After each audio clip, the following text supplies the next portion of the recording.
Hello and welcome to How to Tie and Fish Winter Flies in Central Oregon for the Deschutes Public Library.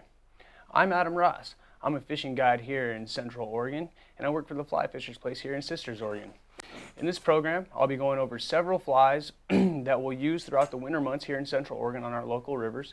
I'll be going over how to tie those flies and give a brief description on the techniques we'll use to fish those flies throughout the winter months.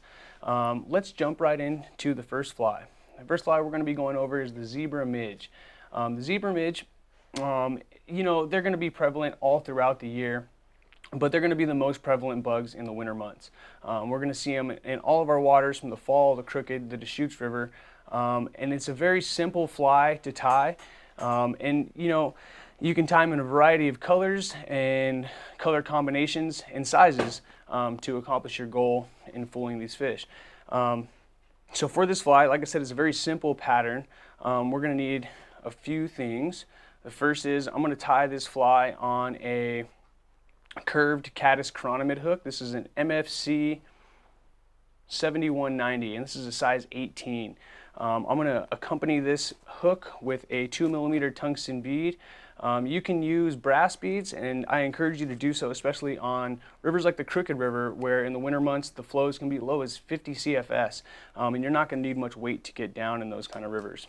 Also, I'll be tying this fly with a black 70 denier Danville wax thread, and I'll be using a small ultra wire in silver for the ribbing on this fly. Like I said, very simple, very few ingredients to get you going here. So to start, we're going to put our bead on the hook and get it in the vise just like so. And we're going to start our thread just behind the bead here. Take several wraps to lock my thread in place. I'm just going to clip my tag end here, discard that to the side, and first thing I'm going to do is I'm going to tie this wire in. And I like to tie my ribbing items on the far side of the shank. So on your side here, tie this nice silver wire in. And I'm just going to progress my thread back, touching wraps and further securing the wire back. Once I'm at this point, I'm going to now create the body of the midge with the thread. And these bugs are pretty low profile, so we don't need to put a ton of thread on here. I like to say less is more. The lower profile, the better your fly is going to sink, less surface area, less drag, so on and so forth. So we're just going to take our thread and progress it forward. Just create a slight taper here. Basically, I want to concentrate my thread towards the front of the fly to really fill the gap at the back of the bead and secure that bead into place. If you notice, I'm taking care not to build up too much of a thread dam in one place. If you do that, sometimes the thread will pile off and create a kind of a mess on your fly. So we want to kind of even out that taper, try not to put the thread too much in one spot. Once you've built a good dam here and the bead is locked into place, all we need to do is build our ribbing for this fly now. So we're going to use our wire that we've tied in previously, and we're just going to counter wrap it the opposite direction in which we wrapped our thread. This will kind of help to increase the durability of your fly. The amount of ribbing does not really matter. I like to focus on keeping my ribbing spacing evenly and try and keep that as symmetrical as possible. And a good way to maintain that angle and that symmetric spacing between your ribbing is by maintaining the angle of your wire here. You see I'm keeping it steady at this angle here. Once I've reached the bead, I'm just going to capture it with my thread here, lock that wire into place with 3 or more wraps. Once my wire is locked into place, what I'm going to do is do a little helicopter spin here and break it off right at the tie-in point. From here, we pretty much have a done fly. All I need to do is whip finish.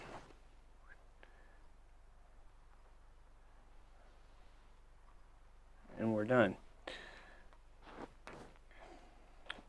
So you can coat this fly in glue if you choose to. It'll just increase the durability. You know, since they are so quick and easy to tie, I usually skip the glue and just kind of tie as many as I can. So that way I don't worry about losing them or worry about them getting chewed up by fish. As far as fishing this fly, you can fish it you know, underneath a dry fly with a dry dropper system. I like to fish them either like that, like on the fall river. I'll fish the dry dropper system. I think it's very good for that very slow water and very clear water. It gives you a light presentation. So I'll use, you know, a pretty substantial dry fly that can withstand the weight of the midge below it. And I'll drop that fly, you know, anywhere from 18 to 36 inches below that dry fly. And then you're presenting a nice midge to the fish. As far as rivers like the Crooked River, I'll use this on a dropper system on a Euro nymphing rig. And as I was describing earlier, in the winter months, you're going to have much lower flows on the Crooked River. So tying this with a brass bead is a very good idea rather than the tungsten bead, because we don't want to be snagging the bottom on every single drift, and on the Crooked it can get pretty darn low down there. As far as the Deschutes goes, I would fish this fly with the tungsten bead just as well as the Crooked River. I would fish it on a Euro nymphing rig as the dropper. And on the Deschutes River, I like to fish it in red. That's one thing to keep in mind for this fly. You can tie it in multiple different colors. My favorites are black, red, and purple, with a silver ribbing and a silver bead. But you can feel free to change it up and play with those color combinations as much as you like. And that's pretty much it for the zebra midge. So to start, I'll put the thread just behind the bead. Several wraps to secure that thread. I'll clip my tag end here. And I like to add the wire right away. So I'll pick up my wire,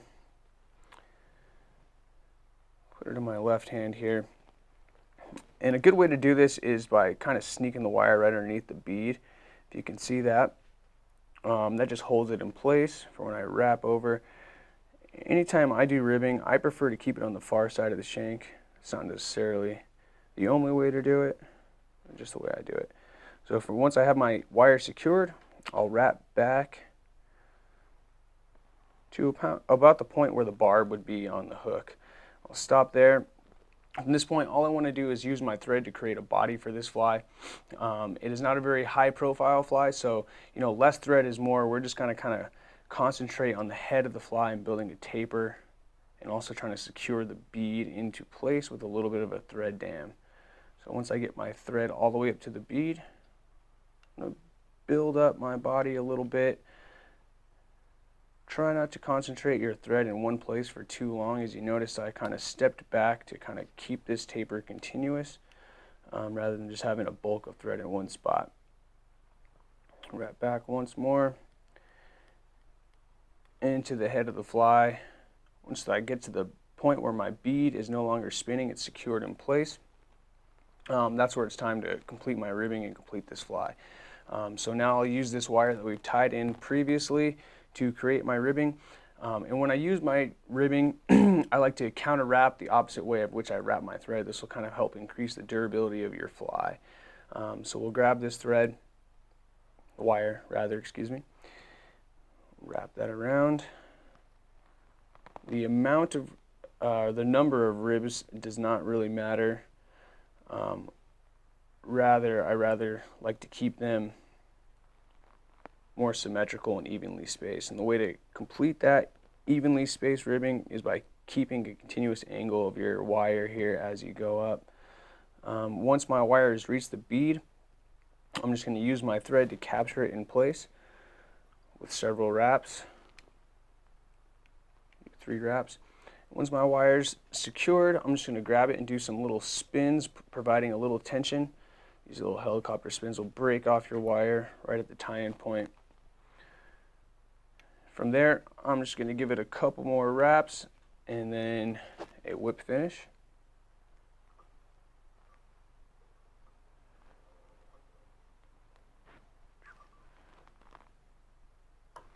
Flip it, and there we go. There's a finished fly.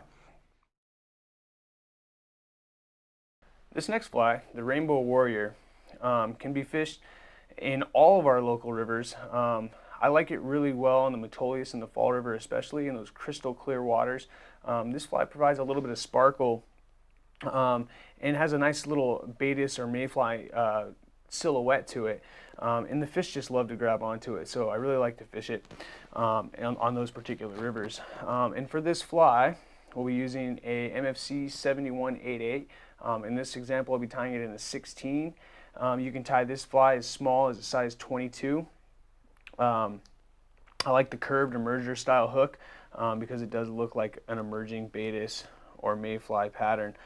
For the bead, we'll be using a 2mm silver or nickel tungsten bead. You know, just with along with the other flies, you can vary that from brass to tungsten or whatever you want to do.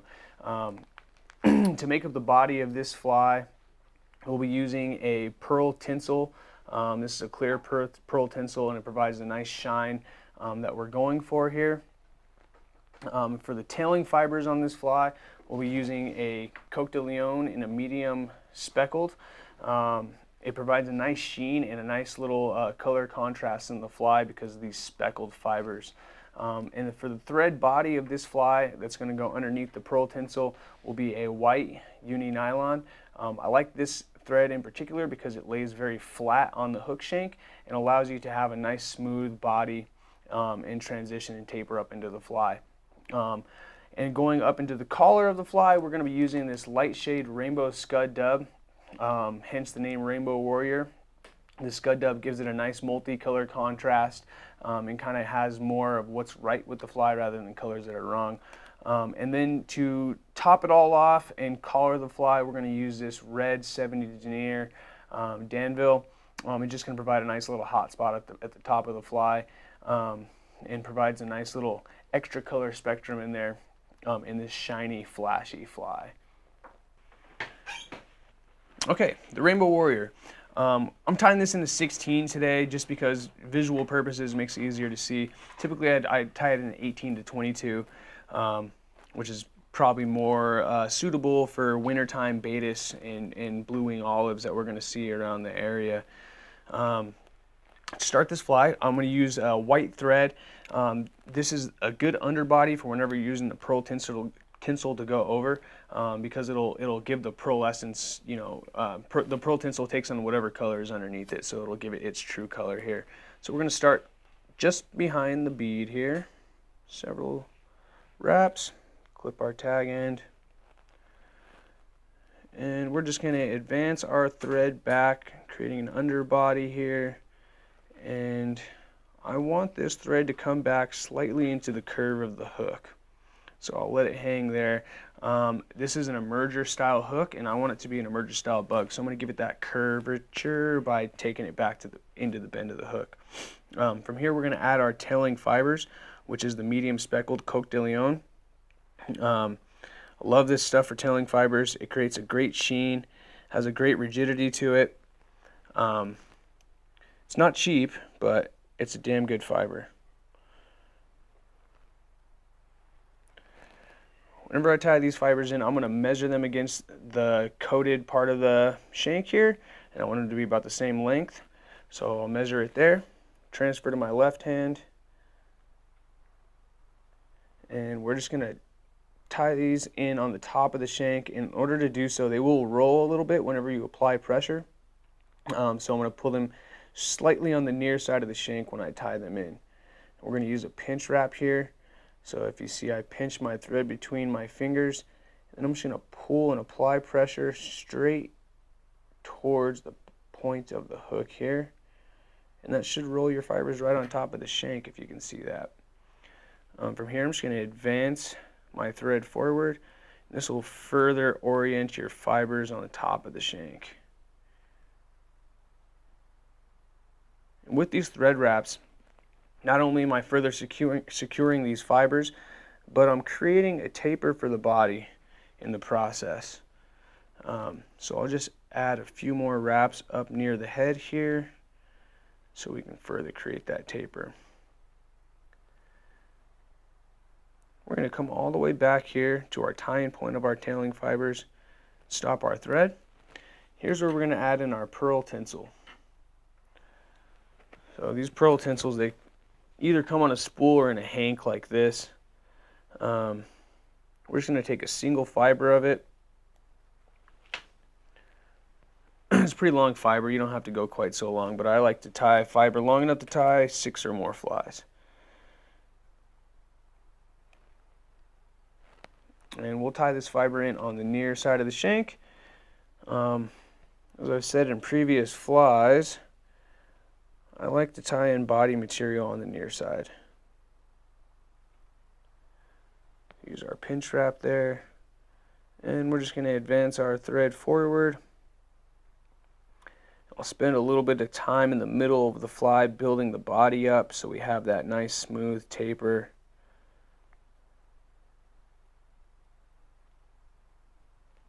There we go. And we'll stop our thread just behind the bead.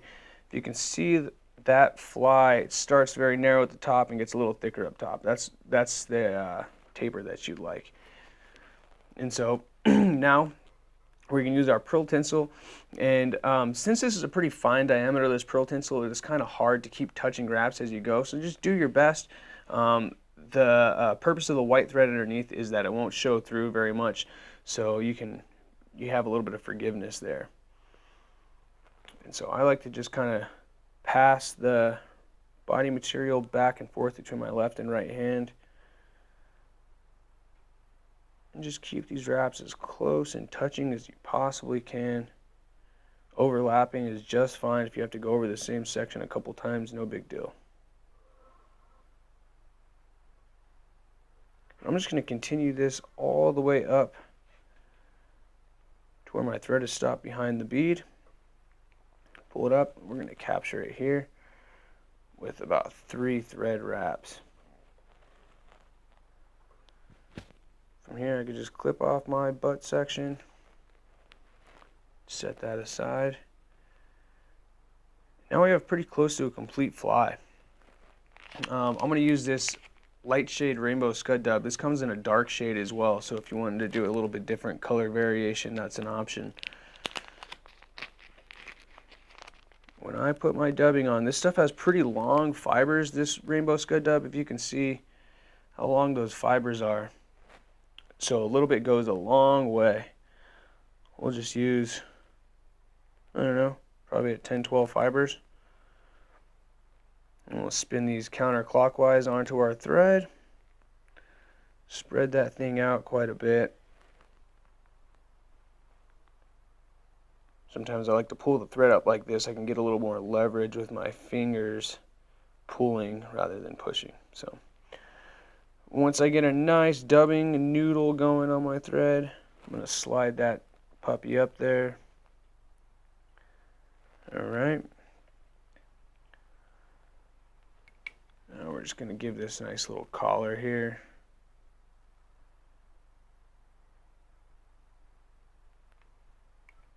Okay.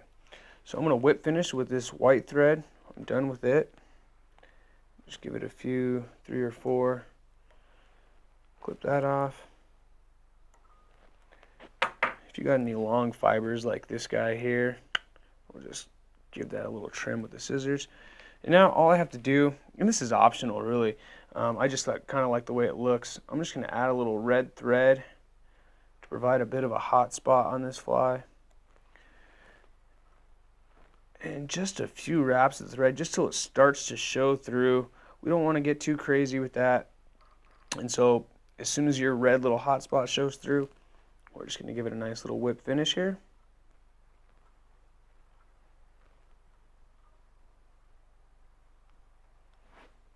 Cinch that baby down, clip it. There we go. And you can add a little spot of glue to the red thread here just to increase the durability. You can also add some, UV curing resin to the pearlescent body. Fish teeth will tend to chew that stuff up pretty easily sometimes. Since it's bound down pretty tightly, I don't think that'll be an issue. But this fly here, it'll fish well on the Crooked River as a point fly in the wintertime. With the low flows being as low as 50 to 70 CFS, this will be all the weight you'll need. You can go down, to a 1.5 millimeter bead if need be. This fish on a dry dropper rig on the Fall River, also a killer. either that or under a Euro rig at the waterfall section of that river. I like to fish these as a dropper on the Deschutes or on the Metolius as well in several different situations. You know, I don't like to fish these flies on very cold days. If it's below freezing, I usually skip the Rainbow Warriors and stick with the midge. But if it's a day above freezing and you might get some blue wing olives, some Baetis flies coming around, this is a great option for you around the Central Oregon waters in the wintertime.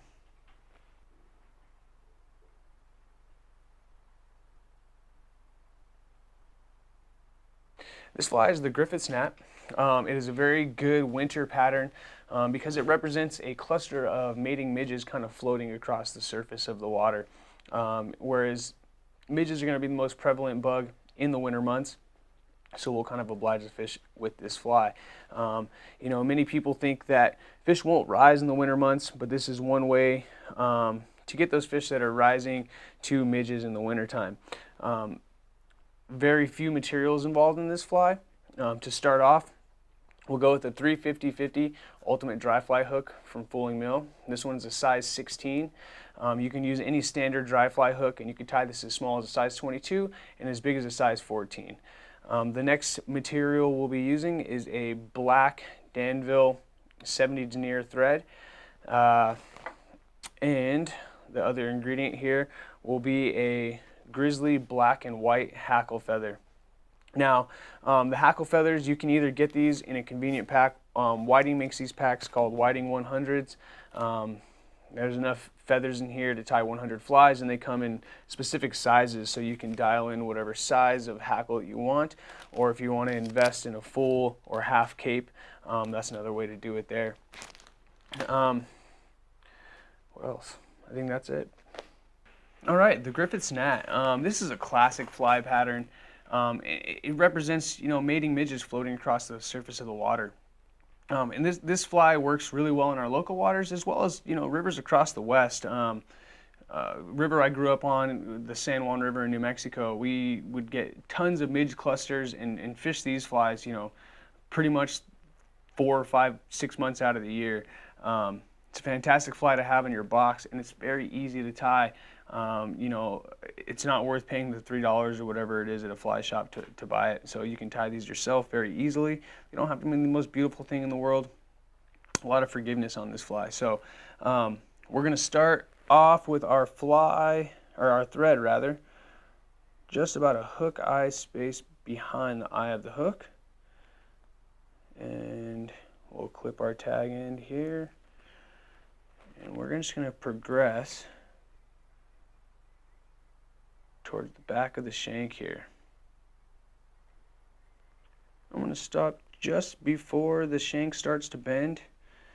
And if you can see, this is a barbless hook, but that's right about the point where the barb would be on a barbed hook. What we're going to do, we're going to provide the flotation for our fly here by tying in this grizzly hackle. As I mentioned before in the recipe, you know, you can get these hackles in a variety of ways. If you don't tie a ton of flies, then, you know, buying a whole cape can be a big investment. Those Whiting 100 packs are really good, especially if you're tying a bunch in one size, because you can get one size. It can be tough in a cape to find and locate feathers of the right size that you need. So to tie in this grizzly fiber, I'm just going to strip off a few fibers off the tail there, or off the stem, and expose a little bit to tie onto the shank. When I tie this fiber in, I want the convex side of the feather facing my shank. And I'm just going to tie this in, and when I tie it in, I want to leave about a thread's turn worth of stem exposed towards the fibers, if that makes sense. And I'm just going to tie this stem in, progress my thread forward, and I'm going to wrap back right to that tie-in point and stop my thread there. And you can use your hook point as a frame of reference as to where you stopped. We want to keep that consistent as possible. So here's where I'm going to use my Peacock Black Ice Dub rather than Peacock Hurl. And like I said, this creates a lot more durability for the fly. Those peacock curls can be very delicate and they can fall apart just after a few eats. Which, I mean, less time rigging up flies and changing flies, the more time spent fishing. So durability is key for me, especially as a guide. I don't want to be tying on new flies all the time. So we're going to create a nice tight dubbing noodle here with this peacock dubbing. And you always hear me stress when I'm putting on dubbing, less is more. You can always put more on. It's very difficult to take off. And so we'll start with just a little bit at the back here. We're going to kind of just, it doesn't need to be tapered. We're going to kind of build a nice bulbous body here and a nice platform for our grizzly hackle. Once we move about halfway up, add a little more dubbing here.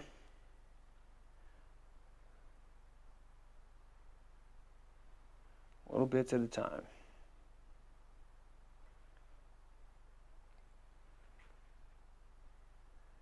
Make sure when you're putting this dubbing on that we're keeping continuous pressure around the shank of the hook with our bobbin. The mistake I see a lot of fly tyers make is when they go on the up end of the bobbin, or up end of the hook rather, and they lose pressure. So we want to keep continuous pressure all throughout the entirety of this wrap.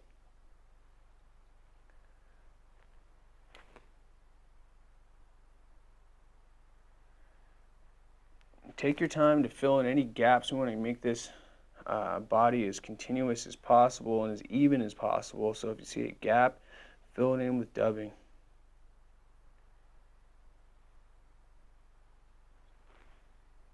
I'm going to start advancing towards the eye of the hook here. And whenever I stop my thread here, I'm going to stop it about where I started it, just about an eye's length back from the eye. So we leave a little bit of space up there. This is going to help when you finish the fly, because this hackle here, it's going to kick out some fibers, and we want to make sure not to have those fibers get in the way of our finishing the fly or poke into the eye of the hook. Can create a little problem.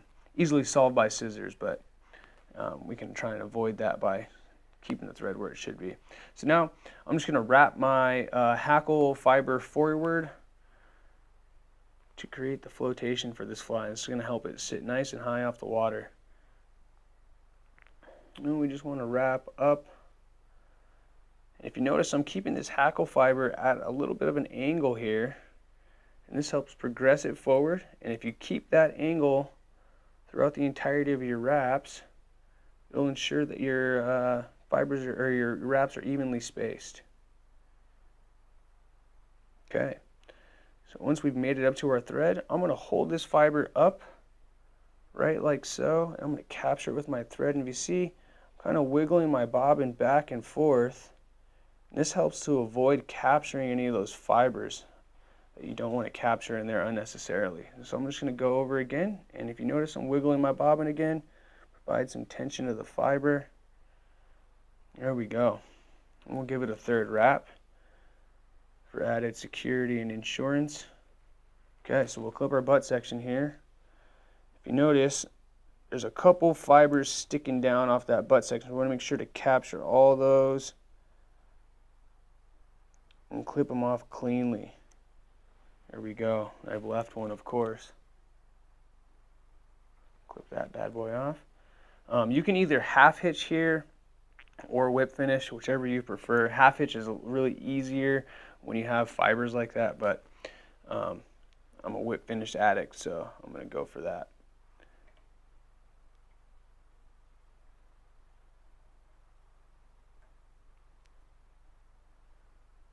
All right. Clip off our thread. And that there's the Griffith's gnat. If you notice, like as I was mentioning before with the hackle fibers, this one's probably a little bit long and it extends beyond the point of my hook. So I'll just take my scissors here. I'm going to clip them flush with the point of my hook. This will kind of ensure when the fly lands in the water, it rights itself and it's going to sit more flat right there. You still have some fibers extending below the fly, so it's still going to ride up nice and high. And it'll just look like a nice little cluster of mating midges tumbling along the water's surface. You know, this is a great fly to fish in the morning hours, in the winter months, late morning hours. You don't want to get out there too early in the winter months. You know, you want to get some solar energy on the water and let these bugs start hatching. And once you see these little gnat-like insects coming off the water and maybe a fish or two coming up and sipping them off the water's surface, that's when your cue to throw the Griffith's gnat on is.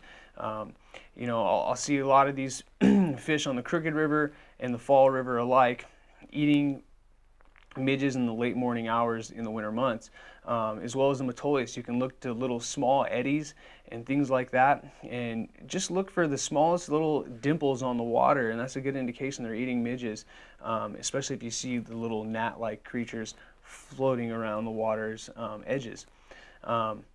This fly can be fished in tandem with a slightly more visible fly, because the Griffith's gnat can be a bit tough to see on the water, especially with low lighting winter conditions. So if you want to fish it in tandem, I would fish it about 18 inches back, tied off the bend of a hook of maybe a bushier dry fly or easier to see dry fly. And that's a good way to go about it. The Griffith's gnat's a great winter fly.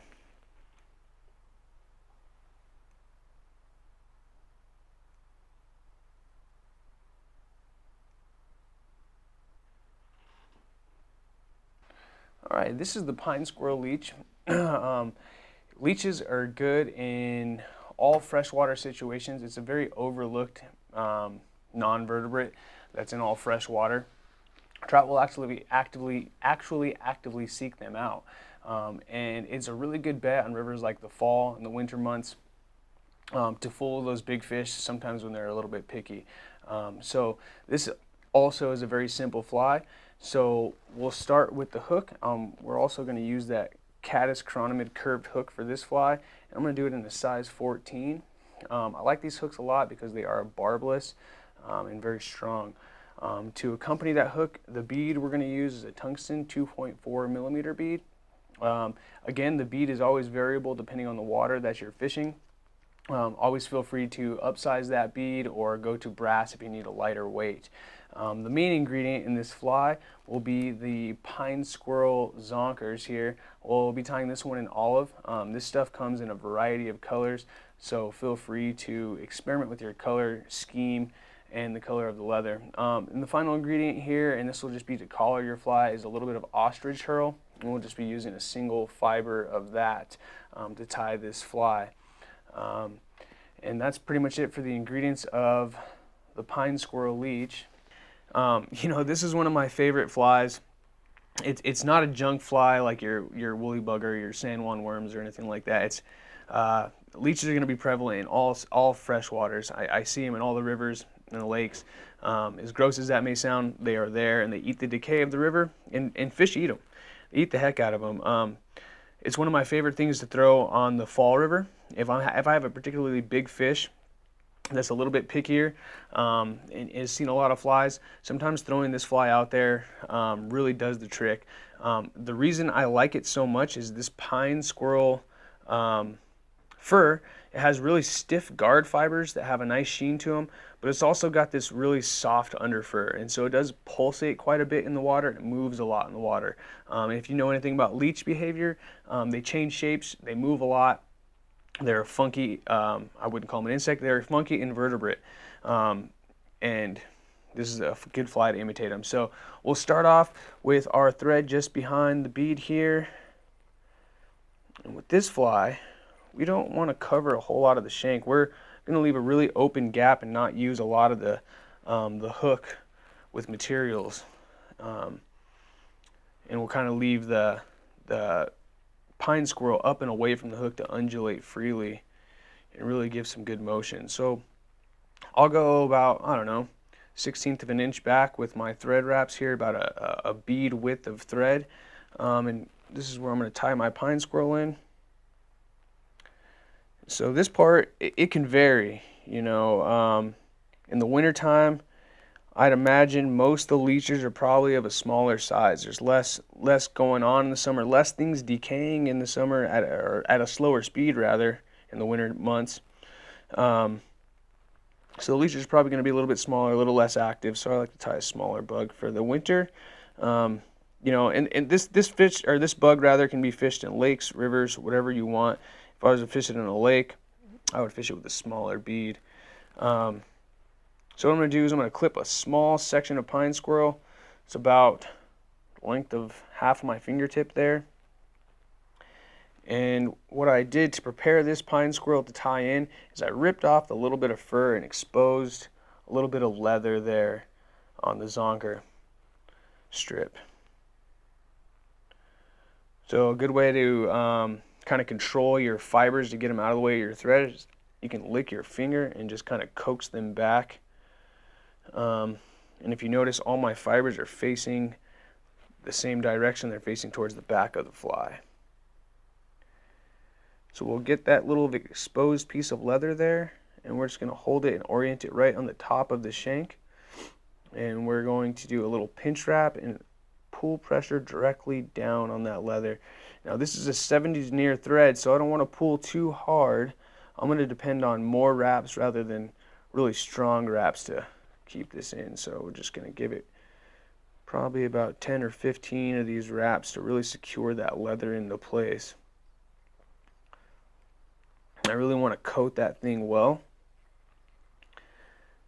And if you notice, the chartreuse thread is really kind of taken over and really covered that little exposed piece of leather. And so I feel this thing is pretty secure. I'll give it a little tug on my zonker strip here, and I see it's moving the hook before it pulls loose from the thread, so that means I'm in good shape.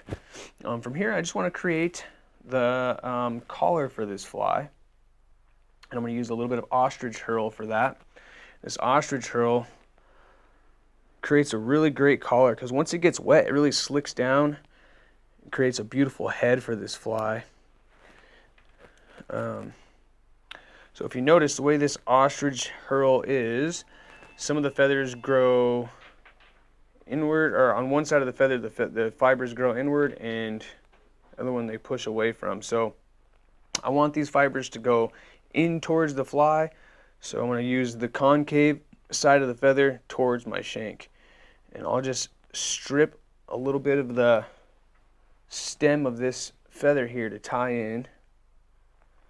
I'm going to hold this here on the near side of the shank. And I'm just going to tie in that stem, and I'll cover it as best I can. The good 4 or 5 wraps. And you see there's a little butt section sticking up there. I'll clip that right off. Oh, there we go. Okay, so now to create this collar, all I'm going to do is palmer this ostrich herl up the shank with touching wraps here. Once I get to my bead, I'm going to give it several more wraps until these fibers push back and point towards the back of the fly. And if you see, that's when it just happened. They kind of collapsed in and pushed back a little bit. So now I'm just going to capture it with my thread. I'm going to give it about 3 wraps before I clip my butt section off here. Snip that bad boy off.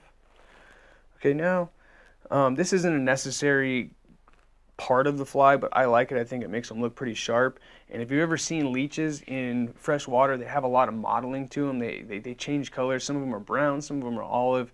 And so I like to use my chartreuse thread to create a little bit of a hot spot here behind the bead, just like so. As soon as that chartreuse shows up, we're just going to whip finish and call it a done fly.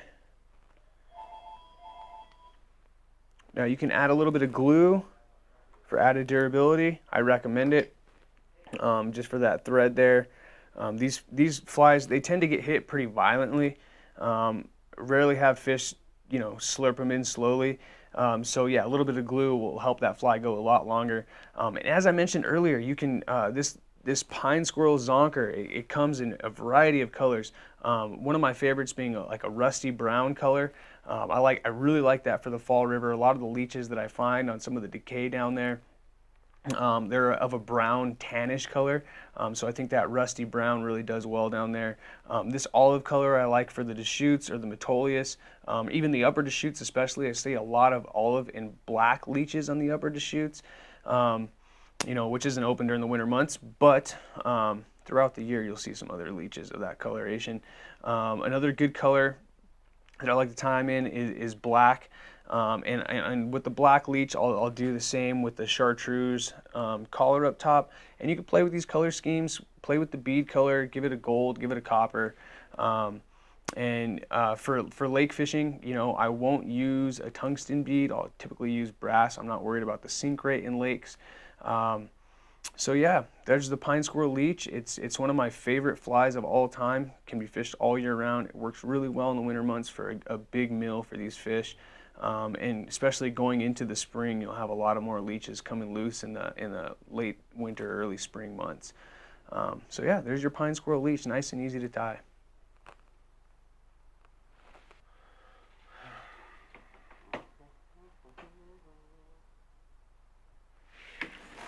This next fly is an adolescent stonefly. It goes by the name of Nasty Little Man. That's one of my personal patterns that I like to tie and fish on these local rivers. I like to fish them on any river that has stoneflies prevalent any time of year. Stoneflies have a long subsurface life cycle, up to 3 years depending on the species. So I like to fish a really small stonefly kind of all year round. So that way I don't have to fish big, bulky, heavy patterns. This one here is very simplistic and it's very small, easy to tie. So to start out this fly, we'll be tying this on a 1XL nymph hook. This is the MFC 7076 and it's size 10. To accompany that fly and to add weight, I'll be using a tungsten bead and a 3.5 millimeter. I like the black just to keep the profile and the coloration of the bug in a dark color. To make up the tailing fibers of this fly, we'll be using black strip goose biots. And that just points the tail. It kind of has that Prince Nymph style tail on it, which is just really nice and makes an easy stone fly. Making up the body of this fly, we'll use a black midge tubing. This just makes a very durable fly. It's a vinyl product and it just doesn't get chewed up by fish very well at all. And then to color this fly, just a very simple UV brown dubbing. This is the ice dub from Hairline. And I just like that color, and the spectrum keeps that very dark color. And these flies here, these stone flies, will fish really well in the Metolius and Deschutes River throughout the year. And I just really like them because, like I said, there's adolescent stone flies of all shapes and sizes in the river at all times of year. So this is the Nasty Little Man. To start this fly, the Nasty Little Man, we're going to begin our thread just behind the bead here. Give yourself several wraps to lock your thread into place. Clip your tag end here. We're just going to create a nice little underbody here with the thread and advance our thread towards the back of the shank here.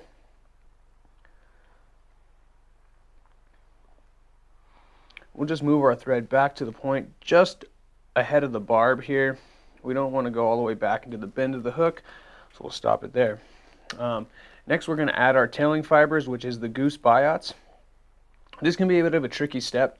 They can be hard to work with. It may take some practice. It may take you a few tries to get it just right. So what I'll do is I'm going to select 2 fibers, clip them off. And the idea for tying this fly, tying these tailing fibers in correctly, is you have to get the convex side of the feather up against each other. And if you'll look right here, this is both the convex sides of the feather where it pokes out. What we'll do is we'll push those convex sides against one another here, so that way they poke out from one another just like so. And this will create a nice little flare, create those nice stonefly tailing fibers for us. From this point, once I have my fibers correctly placed, I'm going to measure them against the shank of the hook here, and I want them to be just slightly less than the length of this coated part of the shank of the hook. So all this part with the thread on it, I want my tailing fibers to be just slightly less than that. Once I have that measured out, I'll take my left hand here and I'll grab right at that measuring point, So this will become my tie-in point now for the fibers. I'm going to place them right at the point where my thread is stopped here. And if you'll notice, I'm placing these fibers just on the near side of the shank. Whenever I tie them in and apply pressure, they're going to roll up on top of the shank here. So I'm going to take one wrap, pinch wrap here around the fibers. I'm going to pull directly down. And you'll see, if you've tied it in correctly, the top of the fibers here just flared out. And when you take a look at the tail of the fibers, they're flared out and nice and even there. So now to further secure this into place, we're just going to advance our thread up, coating these butt ends here. The moment those butt ends start to get wild on me, and see how they kick back like that, I'm just going to clip those butt ends off.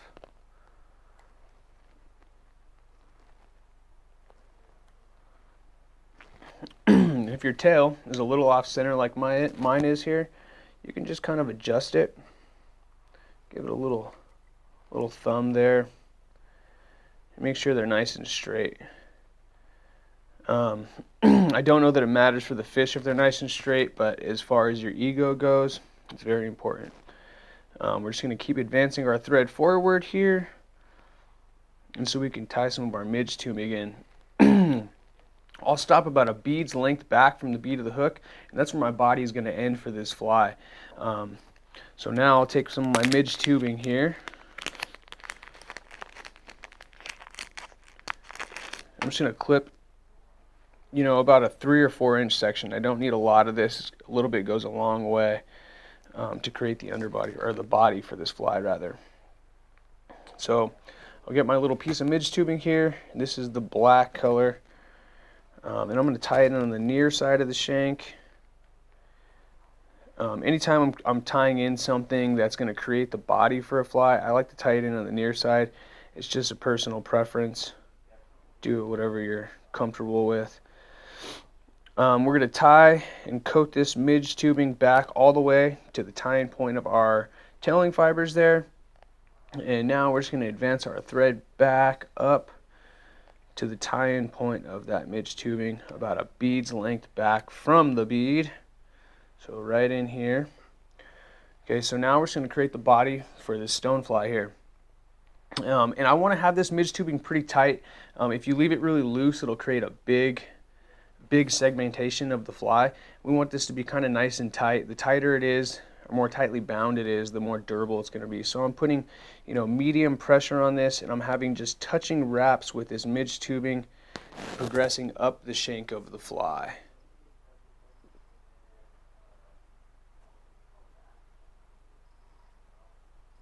And just try to make sure these wraps of midge tubing here are nice and continuous and touching one another. We don't want to have any gaps there. Once you've reached your thread here, I'll pull my midge tubing up there and capture it with my thread. I'm going to give that about 3 wraps total. Bingo. Okay, so we'll just clip our butt section of midge tubing, set the excess aside. Now, I'm going to create some nice stonefly legs with this same goose biot here. And so just as before, I'll clip 2 fibers of the goose biot. And for the legs, it doesn't matter which way they're facing, or you don't have to butt them up against one another.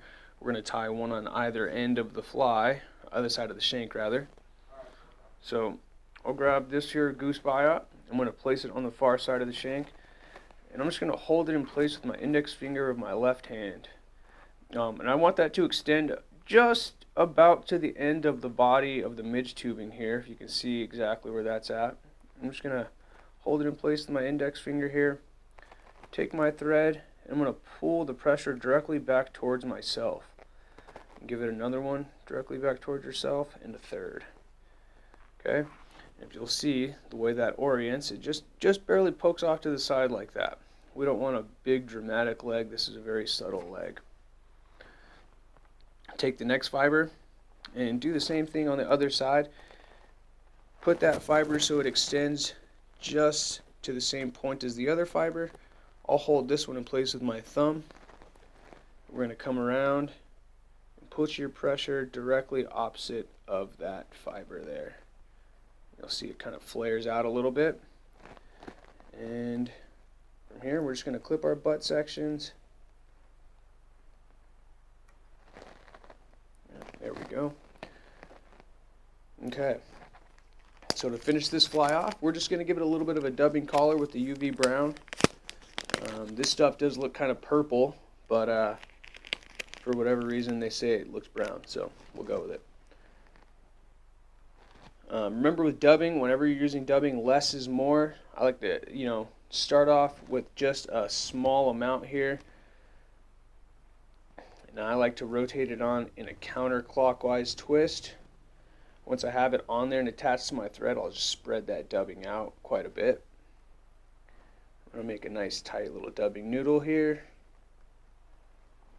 And once that thing is nice and compact, I'll just slide it up the thread here with my index finger and begin to create this collar. Remember with dubbing, you can always put more on. You can never take it off as easily as you put it on. So start with less and add more if you need. In this case, I'll have to add a little bit more.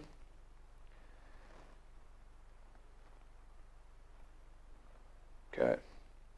Got another little noodle on there. It's probably a bit excessive, but we'll ride with it. Make sure whenever you're putting your dubbing on to put continuous pressure around the shank of the hook. We don't want to have any loose thread here. It'll create a problem with your dubbing and it won't make it as durable of a fly. Once you've created your collar here with the dubbing, we'll stop our thread here and we're just going to go ahead and whip finish this fly. I like to give it about 6 or 7 of those bad boys and cinch it down. Clip your thread here. And that's it, the nasty little man fly. Very small profile of a stonefly, and like I said, this is to mimic an adolescent stonefly. In rivers like the Metolius and the Deschutes, you have these all year round stoneflies of this size. In a December day where it gets above 30 degrees and the fish may be a little bit more active and a little bit more willing to take a bigger fly, the stonefly is a good bet. So you can fish these throughout the winter months.